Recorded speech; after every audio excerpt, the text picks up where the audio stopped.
Welcome to Leader You by Black River Performance Management, where we believe work should fuel the human spirit, not drain it. In this leadership podcast, we will dive into the lived experiences of people flourishing in today's workplace and beyond.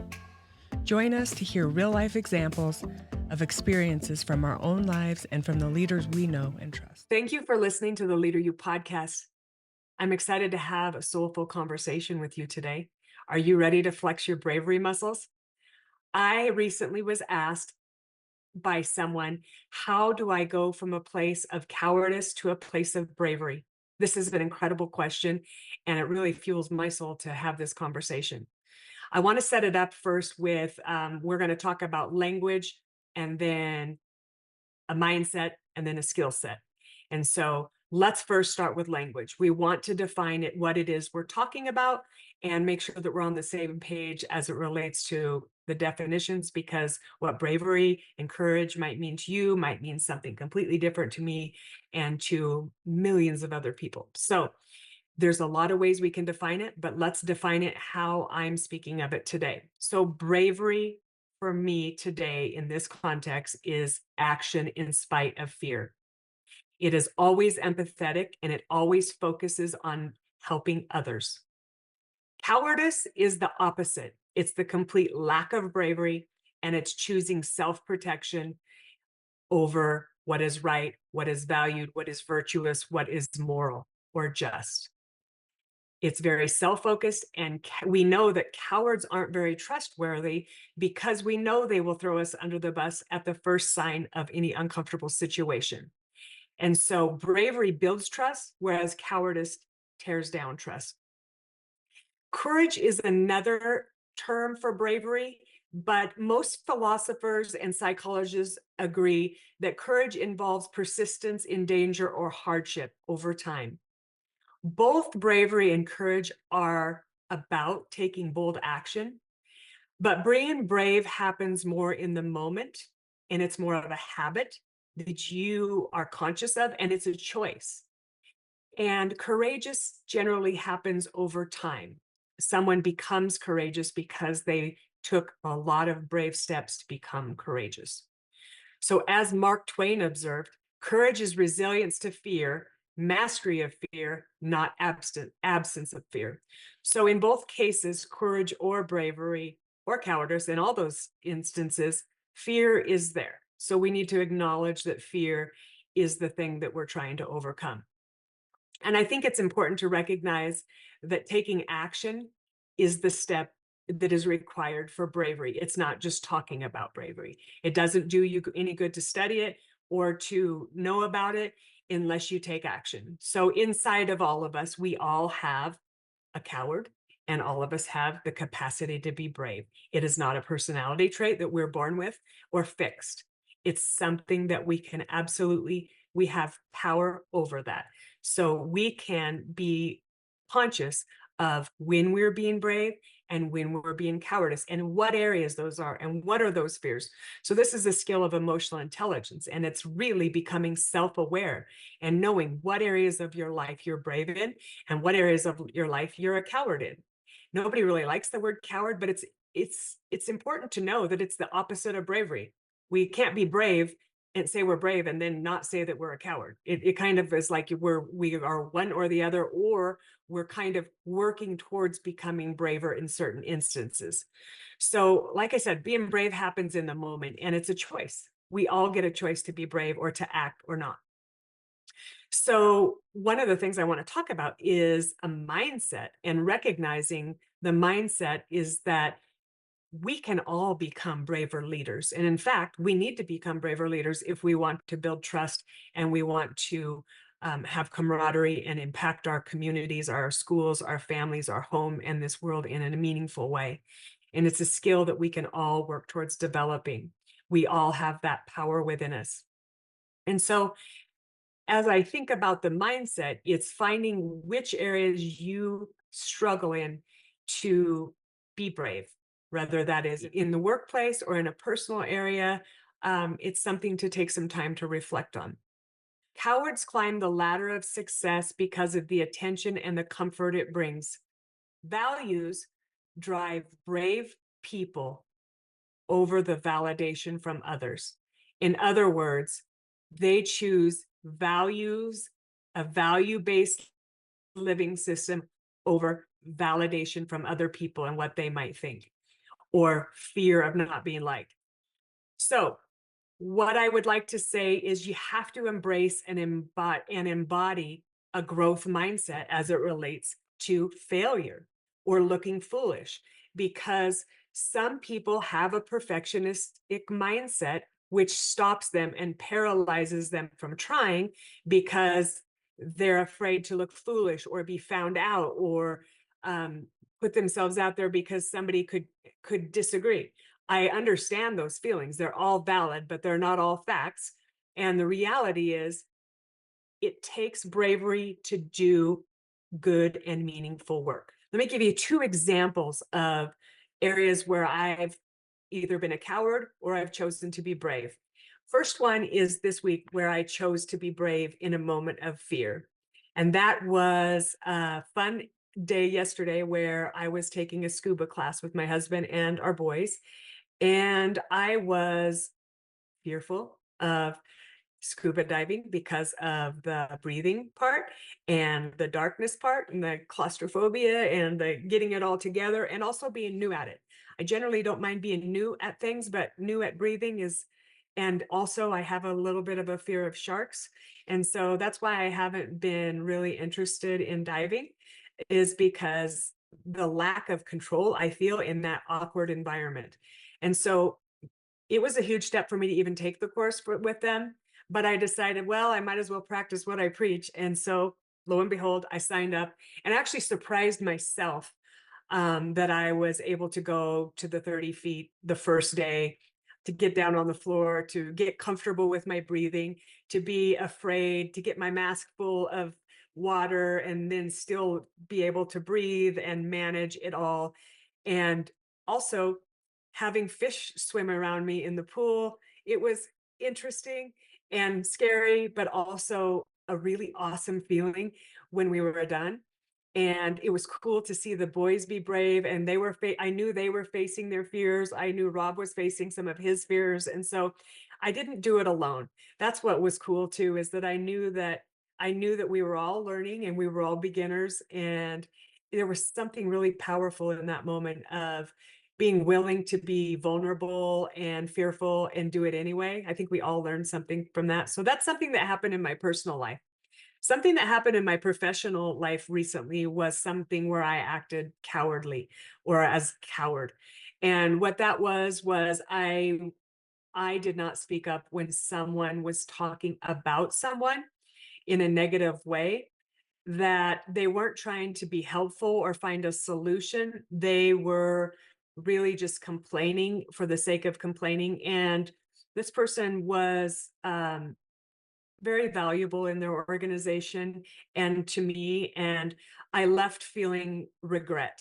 And it sat with me, it woke me up in the middle of the night, and regret is a powerful emotion in that way, that it will actually keep you up at night, and it can move you towards changing your behavior in the future. So one of the things that I don't intend for you to do is to catch yourself being cowardly and beat yourself up. That is not the intention here at all. The intention is that when you notice it, you become aware of it. You start to be able to self-regulate. So when I have regret, or I have an emotion like regret or resentment or any of those kinds of emotions that come, I use it as the signpost to find out, what could I have done differently? What would the best me have shown up like? And I start to ask myself questions and become curious about those things. And so the more that I do that, the more I can change my behavior in the future. And I can tell you that that won't happen again. That when that happens, I will be kind, and I will say something to the effect of, have you brought this to their attention yet? I'm sure that that is not their intention. Maybe you could have this difficult conversation with them. Would you like me to help you work through a conversation that needs to happen?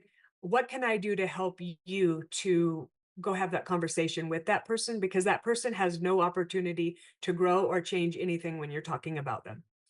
And I know that probably sounds terrifying for some of you, but I will tell you, if they will talk about those other people, they will talk about you.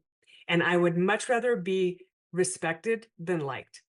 And realistically, that takes a brave action to speak up and defend other people. And that's just one small way that you can do that. And that's just something that I learned most recently by my own wins and my own mistakes. So those are a couple to take away. Um, and really, it's a practice, just like any skill. You don't become good at tennis or bike riding or any other kind of sport if you don't spend some time doing it. Bravery is one of those things. And like I said, it's a self-awareness. It's becoming aware of when you're brave and when you're not, and what actions could you take. There's a lot of great research from Brene Brown on courage and bravery. There's some great research from Todd Rhett Henry in his book, The Brave Habit. Um, and one of his quotes in the book I love is, "If you feed your cowardice, you slowly murder your own soul." I can't tell you how many times I have felt like I betrayed myself or sold my soul to the devil or whatever when I haven't been brave. Some of the times that I felt the most shame and regret and embarrassment is when I haven't stood up for something that I value. So when you are working through this, make sure that you recognize that you will fail and expect to fail. Fail your way forward. You're not perfect and you're not going to be found out. Nobody's perfect. It's a learner mindset, not a you know it all type mindset. Are you sick of the way things are going in your life? Are you going through some life quakes or some transitions that you could use some support through? Do you feel stuck, bored, stressed, overwhelmed? Could you use a pause to connect to your heart, mind, spirit, and self? We know that feeling. We've been there before, and that's why we're offering a solution that we know has worked for us. It's a chance for you to pause and to reflect and to grow and to transition well. It's not something you do alone. Courage isn't the absence of fear. It's a willingness to do things that are so important that they're worth doing, even and especially when you're feeling that fear. This Women's Lotus Retreat features a chance to be surrounded by people who are as motivated and as connected as you seek to be. You can expect to gain new skills, shift old mindsets, old habits, and ways of being that make you feel stuck. If you're looking for CEUs and a reason to ask for time off from work for professional development, this is an amazing opportunity awaiting you. Your investment and emotional enrollment in the process of development opens the doors for you to change and for change to happen in your life. It isn't easy, but it's simple. So my question to you is, will you enroll or walk away from this opportunity? And if not now, when? Treat yourself and register today with the link in the bio. We hope to see you there this September in beautiful Teton Valley, Idaho. I want to leave you a few takeaways that you can do and start acting with today to start to feed your bravery inside. One of the things that you can do is remember that bravery happens in small, incremental moments. And you can awaken your own soul and live into your full potential by starting to act brave today with one or more of these following actions. So here are the list of actions. Number one, be willing to go first when a volunteer is needed. Just like at the scuba class, if they ask, who wants to go first? Raise your hand. Even though you don't feel like it, do it anyways. Speak up in a meeting. For some of you with the behavioral styles that are more quiet and introverted, you might need to just start speaking up and finding your voice in a meeting. Defending a coworker if someone is talking about them. That is something that I recognized that I want to make, whether it's a coworker or a friend or anyone. I don't want to be someone that doesn't help be part of the solution and just joins the bandwagon of complaining. Say yes to a project that scares you. For me, this podcast, doing these types of things, keynoting, leading different things that I haven't done before, speaking on a different topic, all of this pushes me outside of my comfort zone. And so those types of things can absolutely help you. ask someone to mentor you. I actually reached out to somebody that's a thought leader in the field of courage and asked them if they'd be willing to mentor me in podcasting. Haven't heard any response yet, but I'm telling you, I went for it anyway. It's like Wayne Gretzky's quote, "You miss 100% of all the shots you don't take." So that's one of the things that you can do as well. Speak publicly. Go give a presentation on something that you're an expert in, or that you feel like you have some skills, whether it's, crocheting, knitting, underwater basket weaving. It really doesn't matter what it is. Something that you are really good at, go share that and share your expertise with somebody that is in your community, and get outside of your comfort zone and be brave. And then one of the things that you could do that I think would be very helpful is to study this topic a little bit more and start a conversation with your friends and family, or your workplace, or your mastermind, or your masterclass, or your coach, about how you can become more brave, and how you can implement that into daily practice, as well as a check-in and accountability partner. And remember that also, that the people that you surround yourself with are your deepest source of courage. You're going to be able to tap into that when you have brave people around you. If you surround yourself with a lot of cowards and cowardice actions, you too will fall into that trap. So, my final message to you is this: one of the life lessons and takeaways that I have learned through practicing bravery and courage is that many people outside of my inner circle reach out to me and help me and tell me that my work is brave or courageous, and they encourage me to keep going. Whereas the people directly around me or closest in my circle can be very quiet, sometimes quiet as a mouse, and I don't know where I stand with them, or if it's even sinking in. So I want to encourage you that when your life does change and you become brave and courageous and you start to speak out, don't expect everyone to stand up and cheer for you, because they may not, and they may not be ready. It's that whole concept of the same seed on different soil. It's a concept where that ground might not be fertile yet, and they might not be ready for it, and that's okay too.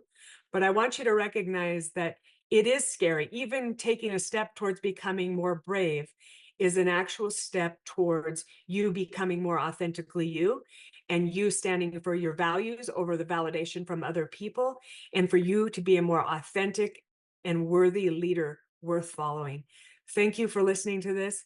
I love getting the questions so I can continue to answer these in the podcast. I'm loving this new soulful conversation piece. I hope it's bringing value to you, and I hope that you enjoy it.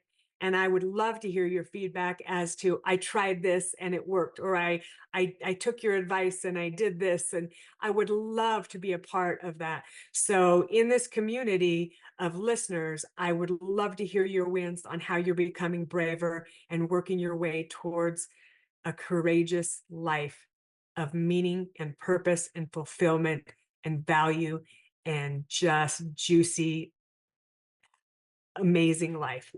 Thank you for listening, and thank you for being a part of this community.